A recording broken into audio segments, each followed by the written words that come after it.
বট বৃক্ষের মতো ছায়া, সেই বাবাটাও যার চলে গেছে, সেই তো দুনিয়ায় পুরো অসহায়। যত আফসোসই করি না কেন, এই দুনিয়া থেকে চলে গেলে আর এরকম মায়ার মানুষকে খুঁজে পাওয়া যায় না।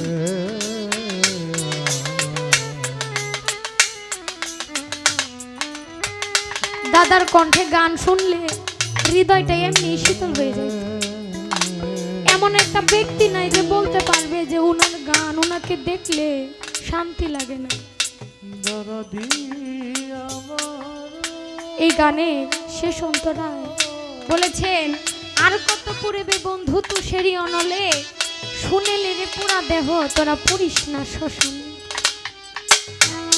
ওনার সেই শেষ ইচ্ছাকৃত যা ছিল ওইভাবে দাদাকে সমাধি করা হয়েছে। ওই সমাধিতে গেলে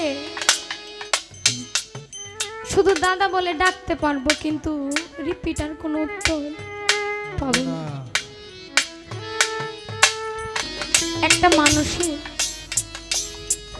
এই দেহটা ভিতরে যখন সবকিছু তার দয়াল গুরু প্রেমে পোড়া হয়ে যায়, তার কখনো পোড়ার বাকি থাকে। কারণ দয়াল মুর্শিদের প্রেমের আগুনে যার দেহ, যার মন, যার হৃদয় পুড়ে গেছে, তার বাহিরটা পুড়লেই আর কি ক্ষতি। বাবু শ্রী সুনীল কর্মকার কি সুন্দরভাবে গানের মধ্যে লিখে গেছেন, এই দরদি মানুষ আর কোথায় পাবো।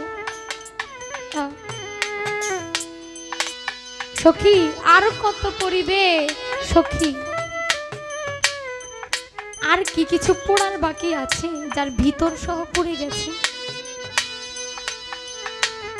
আমরা রাবিয়া বসরির নাম শুনি নাই, অনেকেই শুনেছি। রাবিয়া বসরি আমার মাওলা প্রেমে, মাওলার ইবাদতে এতটাই মগ্ন ছিল, এতটাই ভালোবাসতো তাকে। তার এই ভালোবাসা দেখে, তার মুর্শিদকে ভালোবাসা দেখে আবার দয়াল নবীজি একদিন স্বপ্ন যুগে তাকে দেখা দেয়, এসে বলে যে রাবিয়া, ডাক দিলেই তখন রাবিয়া বসে স্বপ্ন যুগে দয়াল নবীজিকে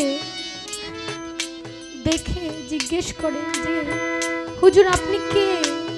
বলে তুমি আমাকে চিনতে পারো নাই, আমি তো শেষ।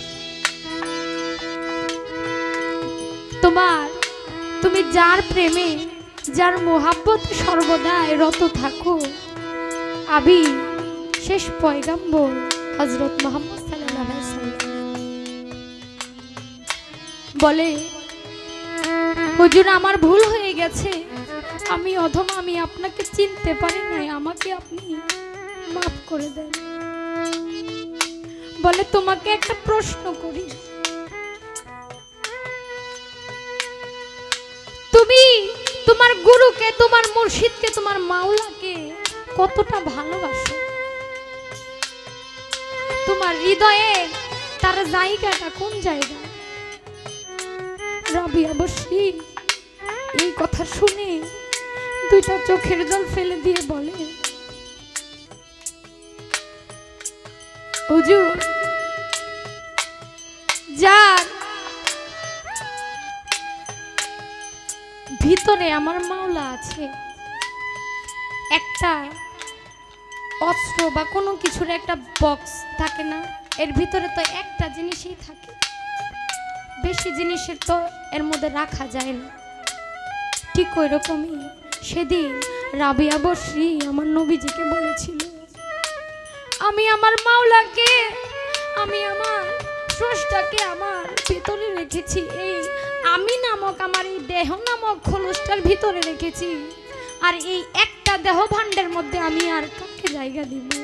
আমার সর্ব অঙ্গে, আমার ভিতর বাহির যা কিছু আছে সব জায়গায় আমি আমার দয়ালের নাম, দয়ালকে দিয়ে দিয়েছি। এই জায়গার মধ্যে আর কাউকে বসানো সম্ভব না। তাইলে ঠিক ওইভাবে বাবু শ্রী সুনীল কর্মকার আমার দাদা এই গানটা লিখেছেন। আর কত পুরিবে সখী তুষেরই আগুনে, কারণ যার মুর্শিদে দুনিয়ায় না তার কাছে নাই। দেখেন কতটা অসহায় আমরা, কত অসহায় আছি যাদের মা নাই বাবা নাই। মা কত আদর যত্ন করে ভালোবাসে একটা সন্তানকে, তার কোথায় কখন কি কষ্ট হইতেছে, কখন কি লাগবে সবকিছু মা বুঝে। বাবা ছোট থেকে বড় করে সন্তানকে লালন পালন করে, তার জীবনটাই পার করে দেয় পরিবারের জন্য, সন্তানের জন্য, স্ত্রী সন্তান পুত্র যেন ভালো থাকে। তারপরেও তারও যে কষ্ট হয় এটা একটা বাবা কখনো বুঝতে দেয় না। আর সেই বট বৃক্ষের মতো ছায়া, সেই বাবাটাও যার চলে গেছে, সেই তো দুনিয়ায় পুরো অসহায়। যত আফসোসই করি না কেন, এই দুনিয়া থেকে চলে গেলে আর এরকম মায়ার মানুষকে খুঁজে পাওয়া যায় না।